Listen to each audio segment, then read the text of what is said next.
नमस्कार, आप सभी का स्वागत आज के सेशन में। आज है 11 अगस्त 2023 और हम पुनः उपस्थित हैं द हिंदू एनालिसिस के साथ, जिसमें हम कवर करते हैं उन महत्वपूर्ण टॉपिक्स को जो होते हैं आपके लिए उपयोगी। तो एडिटोरियल्स में जो पहला टॉपिक है हमारे सामने, दैट इज नीडेड इंटरवेंशन। ये संबंधित है जो है भारत में जो बाघ संबंधित जो संरक्षण कार्यक्रम है उस सबसे संबंधित है। तो उसके बारे में जानेंगे, समझेंगे कि किस प्रकार से बाघों के आवास को बढ़ाया जा सकता है, उसमें सुधार किया जा सकता है, जो रिक्वायरमेंट होती हैं उसको पूरा किया जा सकता है। तो बिल्कुल आप सत्र के में लास्ट तक जो है बने रहें। अभी वैसे अगर बाघों की बात करें तो बाघों की जो आबादी है वो 2022 में बढ़ के 3682 हो गई है। बहुत ही अच्छा आंकड़ा है, आप सभी को पता होगा। ठीक है, तो अभी कुछ दिन पहले ये लेटेस्ट डेटा जो है वो रिलीज किया गया था कि रिकॉर्ड संख्या में बाघों की आबादी में वृद्धि दर्ज की गई है, सरकार ने संसद में बताया था। और एक बात और ये है कि जो बाघों की आबादी थी वो 2006 में 1411 ही थी, 1411, जो कि 2022 में बढ़ के 3682 हो गई है। तो काफ़ी ज़्यादा वृद्धि देखने को मिली है। और दूसरी बात आप देखो कि पिछले महीने यानी ये राष्ट्रीय जो बाघ संरक्षण प्राधिकरण NTCA और भारतीय वन्य जीव संस्थान ने जो संयुक्त रूप से भारत में बाघों की स्थिति पर जो सह शिकारी और शिकार 2022 को predators and prey in India 2022 शीर्षक से रिपोर्ट जारी की थी, उसमें ये बातें बताई गई थी। मध्य प्रदेश में सबसे ज़्यादा संख्या में बाघ हैं। ठीक है, बाघों की सबसे अधिकतम संख्या जो है वो मध्य प्रदेश में है। और कर्नाटक की बात करूं तो 563 है, उत्तराखंड में 550 हैं। तो ये सब डेटा आप नोट कर लें, है ना। कैमरा ट्रैप से इसकी निगरानी की जाती है, बाघों की गिनती की जाती है, कैमरे लगाए जाते हैं जिसके माध्यम से पता लगाया जाता है। ठीक है, कुछ बातें हैं, चलो ये सब आप समझ गए। अब हम स्टार्ट करते हैं अपने सेशन को, समझते हैं क्या क्या बातें इसमें निहित हैं, हमें और आपको क्या क्या इससे समझना चाहिए, क्या क्या जानना चाहिए। नीडेड इंटरवेंशन यानी कि जरूरी हस्तक्षेप। अब देखो जरूरी हस्तक्षेप क्या है, तो improving the habitat that sustains tigers is की टू इंक्रीजिंग देयर नंबर्स। अब हैबिटेट को इम्प्रूव करना, उनके आवास में सुधार करना, जिससे क्या होगा, जो बाघ जो हैं, बाघों की आबादी को बढ़ाने में मदद मिलेगी। ठीक है, तो वो करना जो है बहुत ही महत्वपूर्ण है, उसकी बात यहाँ पे की गई है। चलो, the wild life institute of India and the national tiger conservation authority who are responsible for the quadrennial tiger census reports. अब देखो जो क्वाड्रेनियल जो टाइगर सेंसर रिपोर्ट्स आता है, जो अंग्रेजी वर्ड है, देखो तो क्वाड्रेनियल क्या होता है ना। तो क्वाड्रेनियल जो है, जो बाघों की गणना की जो रिपोर्ट आती है, जहाँ तक रिपोर्ट की यहाँ पे बात की गई है कि वाइल्ड लाइफ जो इंस्टीट्यूट ऑफ इंडिया है और नेशनल टाइगर कंजर्वेशन अथॉरिटी है, ये दो जो एक तरह से प्राधिकरण हैं, है ना। Wild life institute of India को हम बोलते हैं भारतीय वन्यजीव संस्थान, और दूसरा जो है नेशनल टाइगर कंजर्वेशन अथॉरिटी, इसे हम बोलते हैं कि राष्ट्रीय बाघ संरक्षण प्राधिकरण। तो ये जो दो अथॉरिटी हैं ये रिस्पॉन्सिबल हैं बाघों की जनगणना वाले रिपोर्ट के लिए, इन दोनों का दायित्व है, काम है। Recently updated their estimates for the animals numbers. इन्होंने हाल ही में अपने जो एस्टिमेट है, जो आकलन है जो बाघों की आबादी को लेकर, उसको अपडेट किया है, नवीन बातें कही हैं। Madhya Pradesh for the second time in 8 years reported 785 tigers और अबाउट 1/5 ऑफ नेशनल काउंट। अभी मैंने बताया आपको मध्य प्रदेश काफ़ी प्रमुख बना हुआ है इसमें। इन 8 सालों में दूसरी बार ऐसा हुआ है कि 785 बाघ हैं और लगभग पाँचवें भाग, है ना, जो नेशनल काउंट है उसका 5वां हिस्सा जो है मध्य प्रदेश में मौजूद है। ओके, नेक्स्ट हम देखते हैं the state reported a 50% rise in tigers since the last census, a figure bettered only by Bihar which has less than 10% of MP's tigers। अब देखो ये MP में जो मामले एक तरह से बाघों की जो बढ़ती आबादी के जो की बातें दर्ज की गई हैं, जो गणना दर्ज की गई है, वो 50% की वृद्धि है पिछले सेंसस से। पिछली जो गणना हुई थी ना, उससे क्या है 50% की बढ़ोतरी दर्ज की गई है। और इस मामले में जो MP से बेहतर जो है वो बिहार रहा है केवल, है ना। बिहार जो है वो MP से बेहतर रहा है। आपको अब देखो बिहार बाकी मामलों में तो थोड़ा पीछे रह जाता है, इसमें बेहतर रहा है। जहां बाघों की आबादी जो है वो मध्य प्रदेश के कुल बाघों का एक तरह से 10% से कम है ना, 10% से कम है। Well many factors contribute to the dynamics of the tiger present in region. देखो कई सारे फैक्टर्स हैं जो निर्धारित करते हैं कि कितने बाघ क्षेत्र में हैं, होने चाहिए।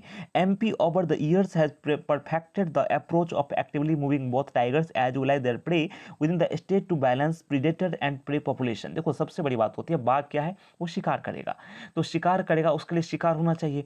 और शिकार का और शिकारी का, शिकारी हो गया बाघ और शिकार हो गए जो शाकाहारी जीव हैं, तो उनके बीच जो संतुलन है ना, उनकी आबादी के बीच जो संतुलन है, उसके बाद फिर उसका जो पर्यावास है, किन परिस्थितियाँ, कैसी परिस्थितियाँ उसे चाहिए, ये सब एमपी में बेहतर हैं। और एमपी जो है, मध्य प्रदेश, इस मामले में अपने आप को बेहतर लगातार करता रहा है, जिससे वहाँ बाघों की आबादी में उल्लेखनीय बढ़ोतरी दर्ज की गई है।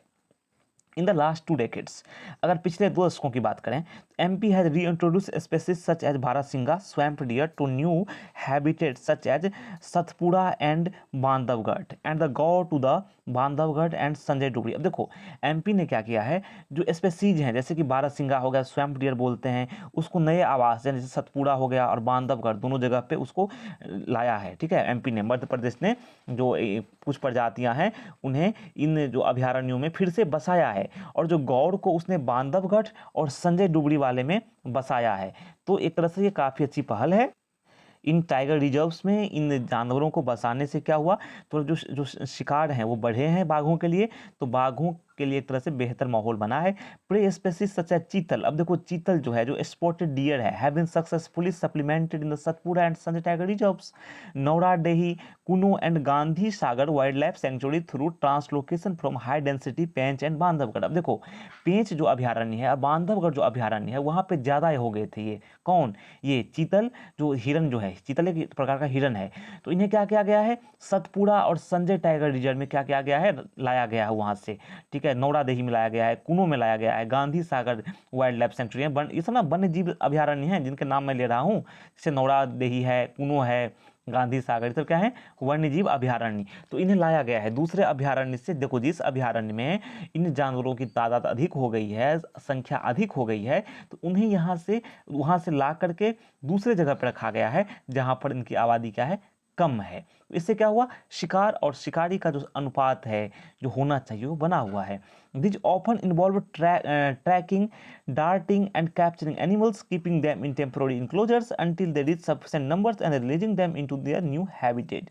और ये ऐसे नहीं हो जाता, अनायास नहीं होता, इसमें क्या है, प्रक्रिया निहित है। क्या प्रक्रिया है, जानवरों की ट्रैकिंग की जाती है, उन्हें डार्ट से बेहोश किया जाता है।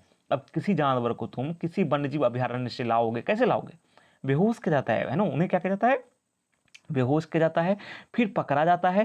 ठीक है, फिर पर्याप्त संख्या न होने तक उसे क्या किया जाता है, बारे में रखा जाता है, फिर उन्हें ग्रुप में छोड़ा जाता है। ऐसे नहीं कि मान लो सिंगल छोड़ दिया किसी जानवर को, नहीं, जो हिरन हैं, जो समूह में रहने वाले जानवर हैं, उन्हें पहले कलेक्ट किया जाता है, उन्हें एक जगह रखा जाता है, जब वो ग्रुपिंग में आ गए तब उन्हें नई जगह पर छोड़ना होता है। तो पूरी प्रक्रिया है, ऐसे नहीं होता है। ठीक है, पूरी बातें यहाँ बताई गई हैं, आपको समझनी चाहिए।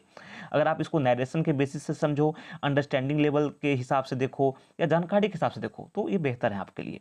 Principles of ecology, however, insist that such relocation only be done within landscapes that are not too aligned to the species, lest it be, next slide हम देख लेते हैं, काउंटर प्रोडक्टिव, है ना, लेस्ट इट बी काउंटर प्रोडक्टिव। अब देखो यहाँ पे नेक्स्ट क्या बातें आपके लिए यहाँ पर हैं। देखो पारिस्थितिक सिद्धांत है, देखो ये जीवन का सिद्धांत है। पारिस्थितिकी का सिद्धांत क्या है, जिसमें हम आपसे, आप भी तो पारिस्थितिकी के ही भाग हैं और अन्य जीव जानवर भी हैं। तो पारिस्थितिकी के सिद्धांत में इस बात पर जोर दिया गया है कि इस प्रकार से, जिस प्रकार से किसी जानवर को दूसरे स्थान पर बसाया जाता है, उसमें लैंडस्केप से बाहर नहीं बसाया जाना चाहिए जानवरों को। जो जानवरों के क्षेत्र हैं, जो एरिया है, उसी के आसपास बसाना चाहिए, नहीं तो ये उल्टा काम कर जाता है, वो सफल नहीं हो पाता। ये पारिस्थितिकी के सिद्धांत में कहा गया है। ठीक है, ये उल्टा भी पड़ सकता है अगर सही से नहीं किया जाए तो। अगर नेक्स्ट हम बात करते हैं कि रिसेंट जो अमेंडमेंट्स है to the forest conservation act, अभी हाल ही में जो वन जो संरक्षण अधिनियम में जो हालिया संशोधन हुए हैं, give more leeway for large parcels of forest land to be diverted for industrial concerns. अभी रिसेंट जो संशोधन वगैरह हुए हैं ना, उससे क्या हुआ है, उससे ये हुआ है कि वन भूमि के जो बड़े टुकड़ों हैं उसको औद्योगिक उद्देश्य के लिए यूज किया जा सकता है, उसे छूट मिला है ना। इसमें क्या क्या है, औद्योगिक उद्देश्य के लिए यूज करने पर छूट दिया गया है। और अधिनियम में जो हालिया संशोधन हुए हैं उससे ये थोड़ी समस्या आई है। This would mean greater fragmentation in reserves and more dependence on the practice of moving prey around to maintain carnivore numbers. अब यहाँ पे आप समझो कि इससे क्या होगा, इसका मतलब ये होगा कि रिजर्वों के भीतर जो है अधिक विखंडन या मांसाहारी जानवरों की जो संख्या है उसको बनाए रखने के लिए, है ना, तो जो शिकार जानवर हैं उनको इधर उधर लाना ज़्यादा बढ़ जाएगा। हालांकि जो इसको सही से डील किया जाना चाहिए। This approach however increase possess a conundrum to India's philosophy of conservation, which is to avoid creating fenced, segregated species and confined species to admittedly large but bounded tracts। अब देखो आगे क्या आपके लिए यहाँ पे समझाया गया है कि जो तरीका है ना, जो तरीका अपनाया गया है कि संरक्षण के उस भारतीय जो तरीके हैं उसके सामने लगातार उलझने ला रहा है, ठीक है, उलझने आ रही हैं। और तरीका क्या है कि बाड़ लगाना या पृथकरण स्थान बनाना या प्रजातियों को डेफिनेटली बड़े लेकिन घिरे हुए क्षेत्र में रखने से बचा जाए, ऐसी बातें ना की जाए, ठीक है। नेक्स्ट हम देखते हैं India's conservation ethos. Next slide please. Right from the conception of Project Tiger was to restore the beasts numbers in a way that it could coexist with humans। अब देखो यहाँ पर और क्या बातें हैं कि जो एक तरह से आप देखो कि प्रोजेक्ट टाइगर की जो परिकल्पना है उसी के समय से ही भारत में जो संरक्षण अभियान की भावना है वो एक तरह से इस प्रकार को बनाने की थी, इस प्रकार से निपटाने की थी कि जानवर इंसान के साथ, ये जो जीव हैं वो इंसान के साथ सह अस्तित्व में रह सकें, को एग्जिस्ट में रह सकें, है ना। जो मानव जिस प्रकार से रहता है तो जानवर भी उसी इंसान के साथ, मानव के साथ सह अस्तित्व में रह सकें, एक दूसरे के बीच संघर्ष ना हो, है ना, सह अस्तित्व की भावना बनी रहे, इस पर आधारित थी। With the government finding it harder to maintain connected forest landscapes and ensure man and beast stay within their confines, expecting nature alone to restore the predator balance is a fantasy। अब यहाँ पर ये है कि आपस में जो देखो जो वन्य भूदृश्य हैं वो जुड़े, उसको बनाए रखना और यह इंश्योर करना कि जानवर और इंसान जो हैं वो अपनी सीमाओं में रहें, सरकार के लिए कठिन होता जा रहा है। कैसे कठिन होता जा रहा है? मान लो कोई अभयारण्य का क्षेत्र है, अब मनुष्य उधर किसी मान लो लकड़ी चुनने के लिए या कोई पुष्प या पादप चुनने के लिए मानव प्रवेश कर जाते हैं, ठीक है, या फिर जो संरक्षित क्षेत्रों में कई बार मानवीय गतिविधियां देखी जाती हैं, उससे क्या होता है, पशु और मानव का टकराव होता है, ठीक है, जिसमें कि इंसानों की भी मौत हो जाती है या पशुओं की भी मौत हो जाती है। तो सरकार के लिए मुश्किल होता जा रहा है कि वो इन दोनों के बीच एक गैप बना के रखे, मेंटेन बना रहे, सरकार के लिए काम मुश्किल होता जा रहा है। तो ऐसे में ये एक्सपेक्ट करना कि उम्मीद करना कि प्रकृति जो है वो अपने आप प्रकृति में शिकारी और शिकार का संतुलन हो जाएगा, वो कल्पना मात्र है, ठीक है। ये मुश्किल भरा लगता है क्योंकि आदमी को भी थोड़ा बाज आना चाहिए कि हम जानवरों के क्षेत्र में ना जाएं। It is time that more states implemented active pray management policies. अब देखो खासकर ये समय ये है जो वर्तमान में कि अधिकतर राज्य जो हैं, ठीक है, वो क्या करें, अधिकतर राज्य जो हैं वो राज्य सरकारें जो हैं, कहने का मतलब वो सक्रिय शिकार प्रबंधन नीतियां को इम्प्लीमेंट करें, लागू करें। This will require drawing on scientific expertise and also support from people living in the vicinity of reserves.